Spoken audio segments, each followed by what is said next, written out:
देखें आपके अगेन वही टी आर प्लस वन आपको निकालनी है। आपको नहीं मालूम क्या है। एन आपके पास 7 है, 7 सी आर 2x बार 7 में minus R 7 minus R and minus 1/2 ये जो आर सिंपली आर। तो आप देखें इनको अगेन एक्सपेंड करके लिख लो। ये दायरे से कम नहीं कर सकते कुछ भी। Keep it as 7 C R 2⁻7 minus R x⁻7 minus R minus 1⁻7 minus 1⁻r and divided by 2⁻r। हर एक पे इंडिविजुअली हमने लिख लिया। तो जो इकट्ठे हो रहे हैं तो इकट्ठे कर लो। तो ये 2 की ही पावर से इकट्ठी हो रही है। -1 और r पहले लिख लिया 7 सी आर 2⁻r को ले जाओगे तो 7 माइनस 2r हो जाएगा x⁻7 माइनस r। अब आप देखें कि ये जो पावर है x की इसे जो है हम 3 के इक्वल होना चाहिए। तो फॉर जो हमने ये लिखा है for x³ implies 7 minus r is equal to 3। तो 7 को उधर ले जाओ तो minus r is equal to -4। It's mean r is equal to 4। r आपके पास 4 आ गया।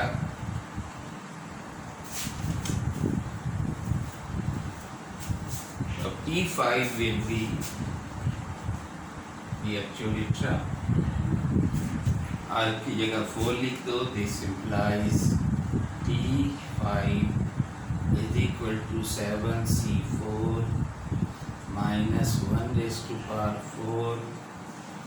2⁻7 minus 8 and x⁻7 minus 4।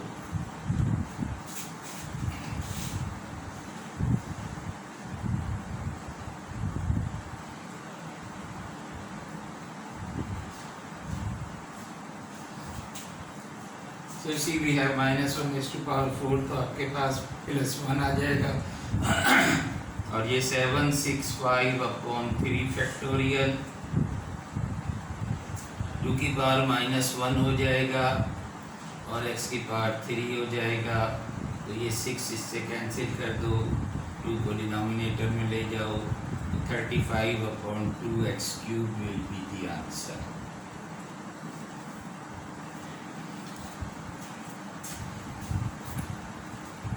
देखेंगे एक्सरसाइज जो है क्वेश्चन नंबर, इस एक्सरसाइज को जो हम कर रहे थे क्वेश्चन नंबर 1 से लेके 9 तक, और बीच में एक क्वेश्चन नंबर 3 है उसे भी छोड़ देना। अब क्वेश्चन नंबर 9, क्वेश्चन नंबर 9 में अजीब सवाल पूछा गया है। Does the expansion 3x/2 -1/3x³ power है 9। इसका फर्स्ट पार्ट एक्सपेंशन, इसका फर्स्ट पार्ट में ये कहा गया है does the expansion this contain a term of independent of x। Independent of x यानी x⁻0 पूछा गया है कि क्या इसमें ऐसा कुछ होगा, क्या इसमें कोई ऐसी टर्म होगी जिसमें x ना हो। तो काम तो वही करना है, लेकिन अब आप देख रहे हैं कि r जो है आपसे कहा था कि ये जो NCR है ये इसमें फ्रैक्शन नहीं होगा, ये एक नेचुरल नंबर या ज़्यादा होल नंबर। तो ये नेचुरल नंबर होना चाहिए। अगर नेचुरल के अलावा अगर ये नेगेटिव आ जाए इसका मतलब है ये नहीं, कैलकुलेशन गलत हुई है। तो हम कहेंगे no, there will be no. अगर आ गया कोई नेचुरल नंबर तो हम कहेंगे यस। तो यहाँ हमसे सिर्फ सवाल पूछा गया है, वो टर्म निकालने को नहीं कहा गया है, लेकिन करेंगे तो आप वही, क्योंकि आपको बेसिकली आर निकालना है। If R is a natural number then we will say that yes there will be a term without X. और अगर वो फ्रैक्शन आ जाता है या नेगेटिव आ जाता है तो हम कहेंगे no, there will be no. And term without X तो जाहिर है काम आपको वही करना है, T R plus 1 is equal to N है आपके पास 9CR 3x/2 बार है ना, इनका difference 9 - R and then -1/3x³ बार है R। तो हमें सिर्फ x की टर्म ही देखनी है, लेकिन बहरहाल आप एक्सपेंड जिस तरह हम करते रहे हैं उसी तरह कर लो। 9CR will remain as it is,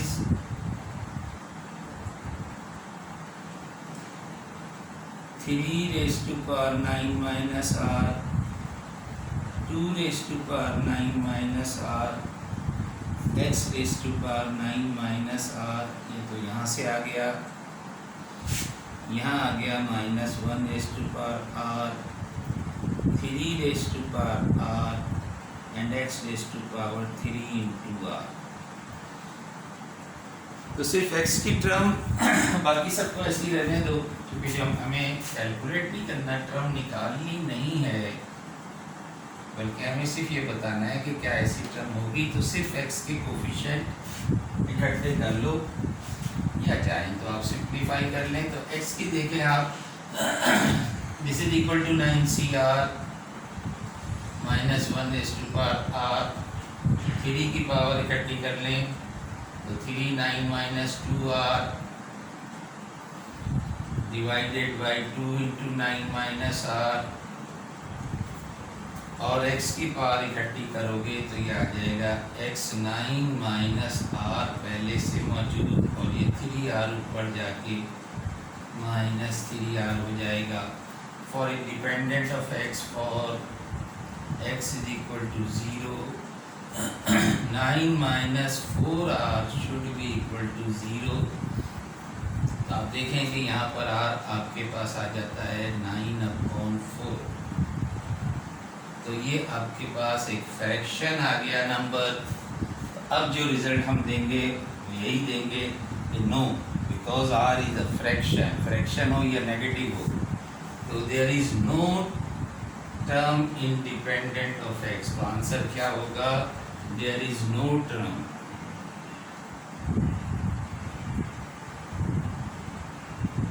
independent of x। इसका सेकेंड पार्ट भी है, वो इसी तरह ट्राई कर लेना। तो ये चैप्टर बस यहीं पर हम एक एक्सरसाइज की कराई है।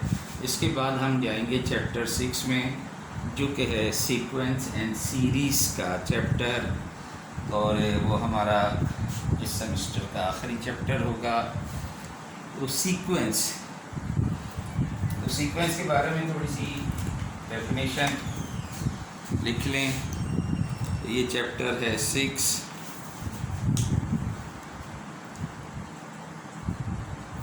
चैप्टर तो ये काफ़ी बड़ा है, लेकिन जितना भी हम करा सके इसमें से वो कर लेंगे।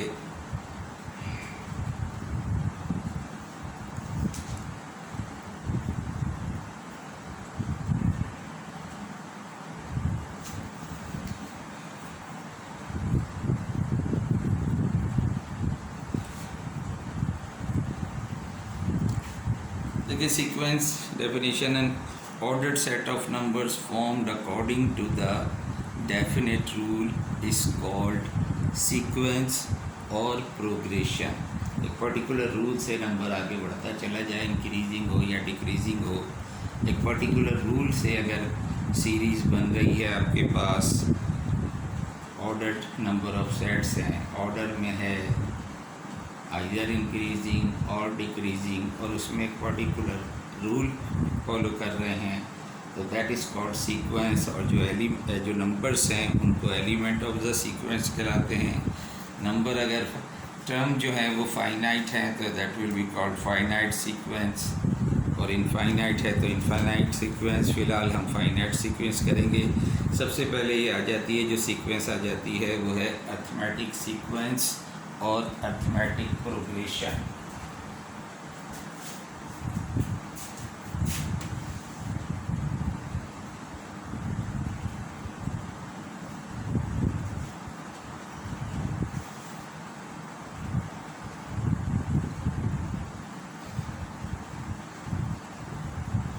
अरिथमेटिक सीक्वेंस और अरिथमेटिक प्रोग्रेशन को हम आमतौर पे ए डॉट बी से रिप्रेजेंट करते हैं, in short A B arithmetic progression. तो अब जैसे हमारे पास एक पर्टिकुलर इसमें जो रूल होता है वो एडिशन से, कि हम पहली अगर टर्म है उसे हम ए नॉट कहें या ए वन कहें, फर्स्ट टर्म। अब नेक्स्ट जो आएगा इसमें कुछ ऐड करने से आएगा, फिर ये ही कह लो इसे, कोई ऐड कर दें आप एक नंबर, तो इन दोनों का difference D for difference. Next number एक और डी ऐड कर दो इसमें तो ए प्लस 2d, एक और डी ऐड कर दो तो ए प्लस 3d, और इसी तरह से आप ऐड करते चले जाएं। अब आप देखें कि ये है पहली term, second term. Second term में क्या कब आए है, जब इसमें हमने डी ऐड किया तो ये आया, इसमें डी ऐड किया तो ये आया, इसमें डी ऐड किया तो ये आया। तो इनका जो डिफरेंस है कंसेक्टिव टर्म्स का जो डिफरेंस है, इसमें से इसे माइनस करोगे तो डी आ जाएगा, इसमें से इसे माइनस करोगे तो डी आ जाएगा।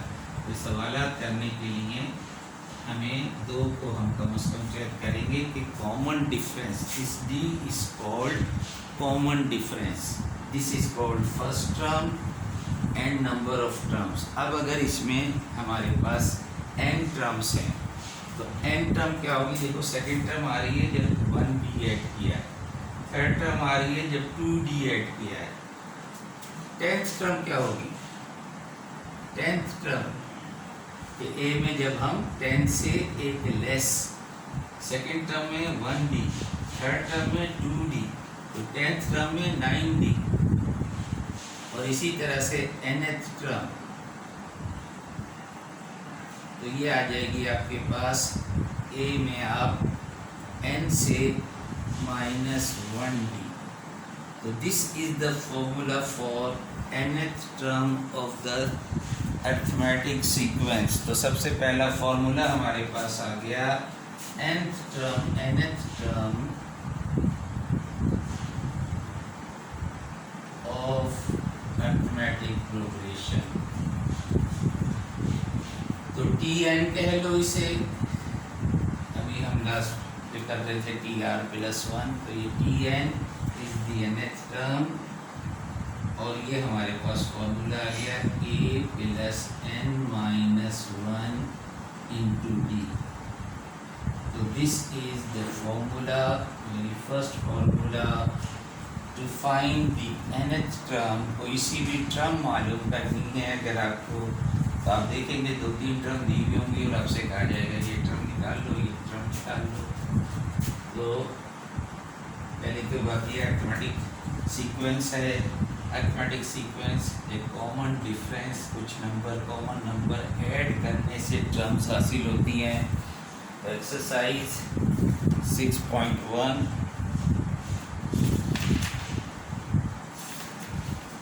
पेज नंबर है 160, यहाँ लिख रहा हूँ एक्सरसाइज 6.1 पेज नंबर है 160। Find the nth term. तो रूल ये निकालना है nth टर्म, क्वेश्चन नंबर 1 का first part, 2, 4, 6 and so on. तो आप देखिए कि फिर ए आपके पास है 2, और डी कैसे आएगा, जब 4 में से 2 सब्ट्रैक्ट करो या 6 में से 4 सब्ट्रैक्ट करो इन दोनों को सेम होना चाहिए, तो ये कॉमन डिफरेंस। तो कम से कम 3 टर्म होंगी तो आप पक्की बात करोगे कि yes it is an arithmetic sequence. तो डी आपके पास आ गया है 2, देखने में नज़र आ रहा था कि सिंपल सा था, लेकिन बड़ी टर्म होंगी तो ज़रा आपको कैलकुलेट करना पड़ेगा, उसके लिए मैंने आपको ये बताया। तो ए आपके पास 2 है, डी आपके पास 2 है, और एन तो एन है, nth टर्म निकालनी है, यानी एक फॉर्मूला निकाल लेना है, ये आपके पास फॉर्मूला है। तो t n nth term t n, तो t n will be equal to, फॉर्मूले में रख दो, therefore t n is equal to, a आपके पास 2 है, n माइनस 1, डी आपके पास 2 है, ओपन कर लो ब्रैकेट, ब्रैकेट ओपन कर लें और सिंप्लीफाई कर लो, तो ये 2n माइनस 2, तो 2 कैंसिल, तो आपके पास t n is equal to 2n, ये आंसर आ गया। अब आपको कोई सी भी टर्म निकालनी है, 10 टर्म निकालनी है n की जगह 10 पुट कर दो, 11 टर्म निकालनी है n की जगह 11 पुट कर दो। तो बस एक आखिरी पार्ट इसी का एक पार्ट और कर लेते हैं और फिर यहाँ क्लास को ख़त्म करते हैं, इंशाल्लाह नेक्स्ट टाइम करेंगे फिर आगे का। अब देखें ये आपके पास 3, 9 एंड 27, हाँ थोड़ा सा आपको होशियारी भी दिखानी होगी। चलो सेकंड पार्ट कर लेते हैं कि 1 की पावर 2, 3 की पावर 2, 5 की पावर 2 एंड सो ऑन। तो ये सिर्फ आज इस हद तक, इसी को इंशाल्लाह नेक्स्ट टाइम कंटिन्यू करेंगे क्योंकि टाइम हो रहा है आज का क्लास का पूरा। तो अब देखें यहाँ पर आप अगर इसकी वैल्यू निकालेंगे 1 की पावर 2 और 3 की पावर 2 और 5 की पावर 2, तो आप देखें कि ये वैल्यू अगर निकाल के रखोगे तो ये अरिथमेटिक नहीं बनेगी। अरिथमेटिक बन रही है बेसमेंट में। बेस क्या है? 1, 3, 5, ये 2 तो कॉमन है, तो आप एक अलग से कंसीडर कर लें उसे टी एन डैश कह लो, कंसीडर 1, 3, 5, और फाइनल जब आप आंसर निकालोगे तो टी एन बना लेना उसे। तो अब इसका आप nth टर्म निकाल लो और उसके ऊपर स्क्वायर ले लोगे, तो that will be the nth term of this one. इसकी nth टर्म मालूम करनी है। तो 1, 3, 5 में भी है, क्या है आपके पास? a is 1 and d is, difference देखो 3 माइनस 1 2 होता है, 5 माइनस 3 भी 2 होता है, तो डिफरेंस इज d। n है, tn आपको मालूम करना है, tn डैश हमने इसे कहा है। तो tn डैश फॉर्मूला वही है, a इज़ 1 प्लस n है, d जो है आपके पास 2 है, ओपन दिस, प्लस d आपके पास 2 है, 2n माइनस 2, तो ये आपके पास आ गया tn dash is 2n minus 1। तो हमें इसका निकालना था, तो इसको हम tn कह रहे हैं। This implies the tn is the nth term of the given sequence. तो ये जो कुछ भी आया इसके ऊपर 2n माइनस 1 के ऊपर स्क्वायर लिखो, that will be our answer. तो नेक्स्ट 1-2 सवाल इसी के पार्ट करने की कोशिश कर लेना, अदरवाइज फिर नेक्स्ट टाइम इंशाल्लाह करेंगे। तो बस ये समझिए आखिरी चैप्टर आपका है। 1-2 क्लासें इंशाल्लाह के बाद हो सकता है कि यूनिवर्सिटी खुल जाए, अल्लाह बेहतर करेगा, तो इंशाल्लाह बाकी कंप्लीट हम आपका क्लासरूम में कर देंगे। तो इंशाल्लाह नेक्स्ट वीक फिर इसी तरह से क्लासेज रहेंगी। अल्लाह हाफिज़।